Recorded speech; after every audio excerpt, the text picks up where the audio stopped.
குஜராத் முதல் மந்திரியாக 4 முறையும் நாட்டின் பிரதமராக 3வது முறையும் தேர்ந்தெடுக்கப்பட்டுள்ள நரேந்திர மோடி இன்று 74வது பிறந்த நாளை கொண்டாடுகிறார். இதனையொட்டி அரசியல் கட்சித் தலைவர்கள், மாநில முதல் மந்திரிகள், மாநில கவர்னர்கள், மத்திய மந்திரிகள், நாடாளுமன்ற உறுப்பினர்கள், திரைப்பிரபலங்கள், விளையாட்டு வீரர்கள் என பலரும் தனது வாழ்த்துக்களை தெரிவித்து வரும் நிலையில் பிரதமர் மோடிக்கு தமிழக முதலமைச்சர் மு.க.ஸ்டாலின் மற்றும் தமிழக வெற்றிக் கழக தலைவர் விஜய் வாழ்த்துக்களை தெரிவித்துள்ளனர்.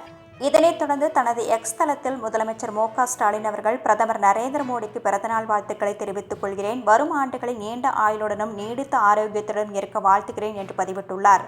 இந்த நிலையில் பிரதமர் மோடிக்கு தமிழக வெற்றிக் கழக தலைவர் விஜய் தனது வாழ்த்துக்களை தெரிவித்துள்ளார்.